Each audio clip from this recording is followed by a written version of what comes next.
ওরূপে মাথা মোটা মলম বিক্রেতা। একে সবাই জানে, কিন্তু এ এমন এমন কাণ্ড ঘটাইতেছে যে বাংলাদেশের আজে বাজে সব নিউজ এ ছড়াইতেছে। বাংলাদেশে তোকে কোন চাকর রাখছে? বাংলাদেশে চাকরও তো রাখে না। যে রিপাবলিক কন্টেন্ট ক্রিয়েটারেরা, যাদেরকে মানা হয়তো মলম বিক্রেতা, তাদেরকে ধরে আনে যে news content creator, news presenter তৈরি করে দিছে। ভাই, কয়েকদিন আগে তোদের ভারতে যে আমাদের বাংলাদেশের মুসলিমদের মসজিদ ভাঙা হয়েছে, যে মসজিদে মুসলিমরা বাধাতে গিয়ে 3 জন মুসলিমকে জীবনের জন্য বাতি বন্ধ করে, জীবনের জন্য নাই করে দিলে, তোরা ওইসব ভিডিও গুলো ছড়া। তোরা তোদের দেশে খাইতে পারতেছে না ওইসব ভিডিওতে, তোদের দেশ কিভাবে চলতেছে, কিভাবে বিতেছে, সবজির বাজার কিরকম আছে, মাছ বাজার কিরকম আছে, বুঝতে তোদের মাংস কিরকম আছে, তোদেরকে একমাত্র খাওয়ানো দরকার আছে মাংস, গরুর মাংস। তোদের মা বলস না ওই মাংস খাওয়াইলে মনে হয় তুই ভালো হবে। এর আগে তুই অনেকদিন গরুর মাংস খাস না তো, যার কারণে তোর মাথাতে আবল তাবল বলতেছিস। যদি গরুর মাংস কন্টিনিউ খাইতি তুই, তাহলে কখনোই তুই আবল তাবল বলতি না। তোকে বাংলাদেশ কখনো চাকর রাখছে? বাংলাদেশ চাকরের যোগ্য তো না তোদের। বাংলাদেশে তুই বাংলাদেশে ওই 5ই আগস্টের পরে থেকে যে বাংলাদেশের পিছনে লাগছস, মানে তোকে বাংলাদেশ কি বেতন দেয়? তুই তোর দেশে নিয়ে ভিডিও তৈরি কর, তোর মানুষ খাইতে পারতেছে না, তোর মানুষ চলতে পারতেছে না, মানে তুই বাংলাদেশের পেছনে এমন লাগা রাখছস।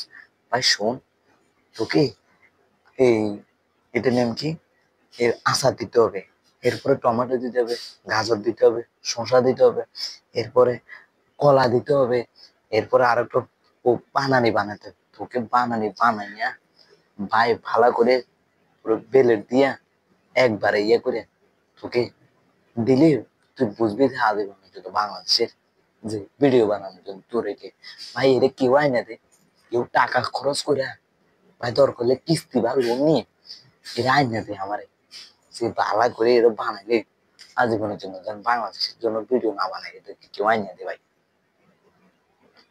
আর না হলে বাংলাদেশে অনেক মানুষ বেঙ্গল চিনি, বেঙ্গল, এই বেঙ্গল বই না, এদের বুকগুলো সবগুলোরে যে একটা রুমের ভিতরে ঢুকাইয়া যে বেঙ্গলের বাসাটা ছেড়ে দিলে, মনে হলো কাঁচা টাচা যেটা আমরা লাল বানিয়ে দিব, তাহলে আমার মনে হয় এরা সোজা হইব। না হলে এরা কখনোই সোজা হবো না।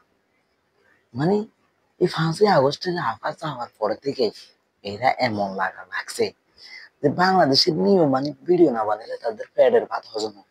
বাংলাদেশ নিয়ে, বাংলাদেশ হাঁকছে কখন, মরছে কখন, বাংলাদেশে কি হচ্ছে, ওই ইউসুফ সরকার কই গেছে, ইউনূস সরকার কই গেছে, এরপর আবার কই গেছে, মানে এইসব নিয়ে তোর কি ঘুম আসে না ভাই? এদেরকে ভাই, আমি তোরে কই যে বাংলাদেশের অনেক জায়গায় হোটেল আছে, যে ভাতের হোটেল, মনে বলে দেন পেট টেকা, যতক্ষণ খাইতে পারস তোরে ওইখানে নিয়া তোর মুখে দিয়া, নাকে দিয়া, চোখে দিয়া, মনে করো তোর তলে দিয়ে দিলে মন মনে তুই শুধু, আর না হলে একবারে ঢালাই করে দিয়া তোরে শিথিল করা দরকার। মনে করে দেন একবারে ঢালাই করে দিলে তলে দি, তাহলে তুই 7 টা 15 দিন, 1 মাস 6 বছর দেন তুই ওয়াশরুমে না যাইতে পারস। তোর ওই সিস্টেম করে দিলে তাহলে তুই এই ইংলিশ মিন মিন মিন তোরে মিন মিন তোরে একবারে ফাঁসা দিয়ে দেবে। আর না হলে তোরে লবণ মরিচ দিয়ে বানাইলে ভাই তোরা আল্লাহ ভয় কেউ একে আইনা দে, যে কেউ আইনা দে, কে আইনা দিলে ভাড়া ঘুরে বানাইলে এ আমার মনে হয় শিথিল হবে নয়, এ কখনোই বাংলাদেশকে নিয়ে ভিডিও ছাড়া বন্ধ করবে না। ওরফে মলম বিক্রেতা পাঠাতো, যাকে সবসময় বানাইতো যে মলম বিক্রেতা, বা যাকে বানাইতো যে সবসময় মলম বিক্রেতা, তাকে নিয়ে এসে content creator, Republic content creator, তাকে নিউজ প্রেজেন্টার তৈরি করে দিচ্ছে ওরফে পাঠা ছাগলকে।